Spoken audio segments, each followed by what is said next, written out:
भारतीय सिनेमाला 100 वर्ष उलटून गेली. या सिनेमाने नेहमीच आपल्याला मनोरंजन तर दिलंच, पण त्याचबरोबर समाजातील गोष्टींचं चित्रणही केलं.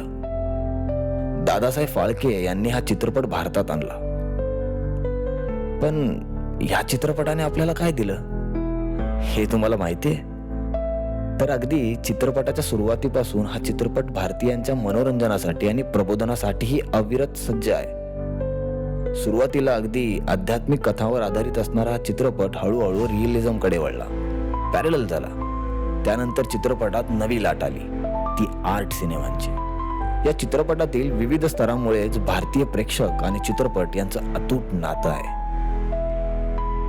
एखादा चित्रपट बनतो म्हणजे काय, तर तो त्याची चित्रपटातील आणि पडद्यामागची अशी दोन्ही कथा सांगतो.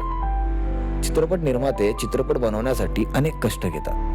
या चित्रपटाला स्वतःच्या मुलाप्रमाणे वागणून त्याच्यावरती कथा, दिग्दर्शन, वेशभूषा, रंगभूषा, लाईट, सिनेमॅटोग्राफी, एडिटिंग याचे संस्कार करतात आणि तो चित्रपट आपल्यासारख्या प्रेक्षकांना बहाल करतात. हा चित्रपट याचमुळे प्रेक्षकांशी जोडला जातो. आता तुम्हाला प्रश्न पडला असेल की चंद्रकोर फिल्म्स नक्की करतंय काय?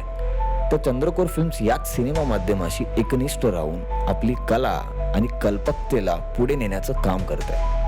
आम्ही अशा कहाण्यांवर विश्वास ठेवतो ज्या केवळ मनोरंजन करत नाहीत, तर लोकांच्या मनाला स्पर्श करतात, विचारांना प्रेरित करतात आणि एक नवीन दृष्टिकोन देतात.